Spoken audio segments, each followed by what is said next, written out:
Ini salah satu kisah yang menurut saya itu kisah nyata yang harus dipakai, kita jadikan pegangan karena kita berhijrah ya.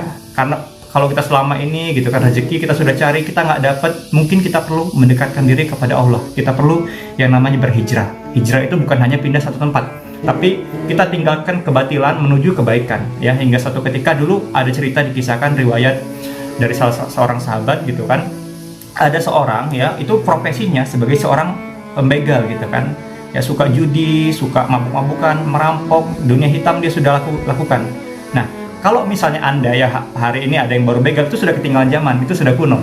Orang zaman dulu pun itu sudah seperti itu ya. Hingga suatu ketika dia ada bisikan di dalam hatinya. Di dalam hati itu bilang, mau sampai kapan kamu akan terus dalam kondisi ini? Nah, teman-teman ya, kalau ada bisikan ya seperti itu tandanya tanda cinta Allah kepada umatnya, tanda cinta Allah kepada Anda di sini ya. Kalau sekarang bulan Ramadan adalah momentum yang tepat untuk kita berhijrah, mau kapan lagi kalau kita nggak berhijrah gitu? Karena ini bulan penuh mulia, bulan turunnya Al-Quran, dan Allah mengetuk hati kita untuk berbuat yang lebih baik ya. Bahkan sampai kalau teman-teman tahu Fir'aun ya, Fir'aun itu kita tahu kurang jahat apa lagi sih orang itu ya. Zaman sekarang paling banter orang ngaku itu nabi. Kalau dulu orang ngaku Fir'aun itu ngaku Tuhan gitu kan, tapi Allah masih sayang gitu. Allah kirimkan 2 nabi sekaligus, Musa dan Harun, untuk mengembalikan Fir'aun dari kegelapannya supaya kembali ke fitrahnya sebagai seorang manusia untuk bertaubat.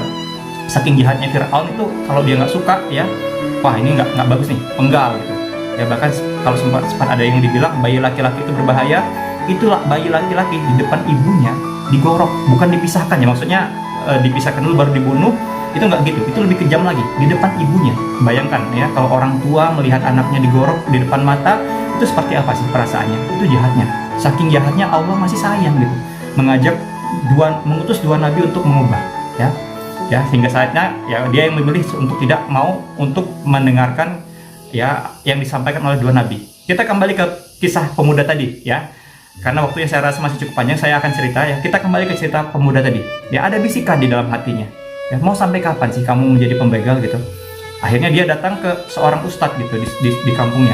Ya ustadz, saya ingin berubah, guru saya ingin berubah katanya. Tolong bimbing saya menuju ke jalan yang lebih baik. Kemudian ustadznya itu bilang, syekhnya itu bilang, kamu itu sebenarnya baik. Hanya kamu tinggal di satu kampung, di satu yang lingkungan yang memang tidak baik gitu, sehingga membuatmu terjerumus di lembah yang namanya penuh kemaksiatan, penuh kebatilan.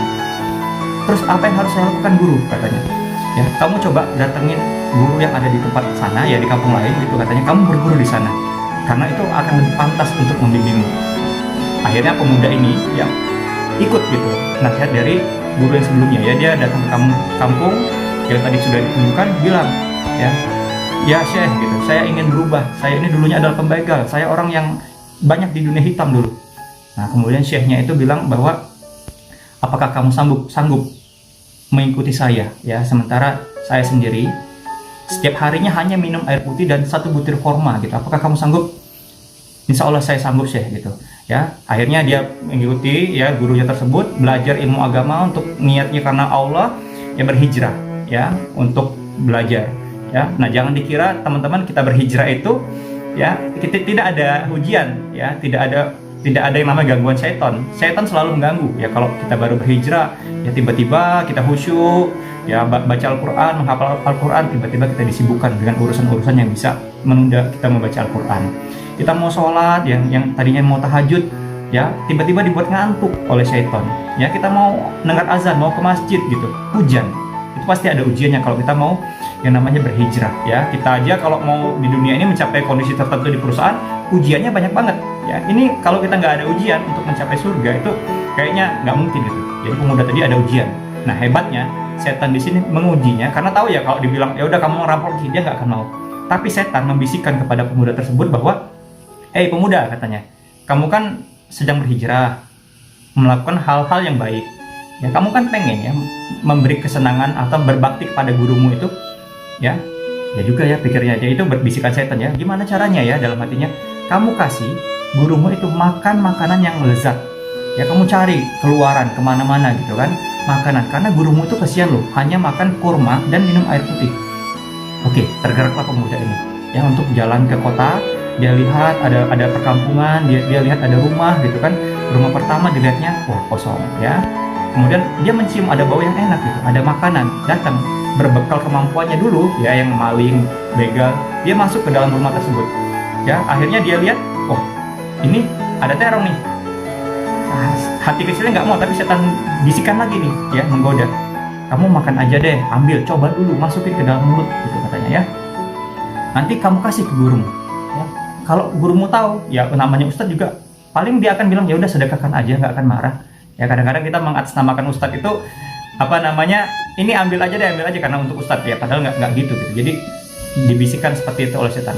Akhirnya pemuda ini makan terongnya baru satu gigit, tiba-tiba dia ingat pada Allah ya, karena dia berhijrah jadi Allah melindungi dia. Seketika dia takut pada Allah ya, Allah melindunginya. Perlindungan Allah terhadap orang yang berhijrah itu disebut yang namanya burhan ya. Kalau burhan itu kita dikasih perisai karena kita niatnya baik, sudah melakukan yang baik, diajak yang haram lagi kita nggak mau gitu ya, karena kita sudah terbiasa melakukan yang baik. Aneh, akhirnya dia takut, keluarlah dia dari rumah itu. Dia tinggalkan terongnya, dia kembali ke gurunya ya, ingin berguru lagi. Tiba-tiba ya datanglah ke suatu masjid ya yang ada gurunya. Dia melihat ada sosok bapak-bapak yang sudah sepuh ya, dia lewatin di depan masjid. Dia melihat ternyata di masjid itu ada gurunya dan seorang wanita yang sedang berbincang-bincang. Kemudian dipanggil lah oleh gurunya tadi, hei anak muda, kesini, mendekat gitu. Ya guru, ada apa gitu katanya. Ya saya kebetulan sekali katanya, ini saya ada wanita ya, yang saat ini ya dia sedang selesai masa iddahnya, dia bercerai karena suaminya wafat, datang ke sini mencari pendamping. Itu dia hanya butuh seorang pendamping. Ya, apakah kamu bersedia katanya?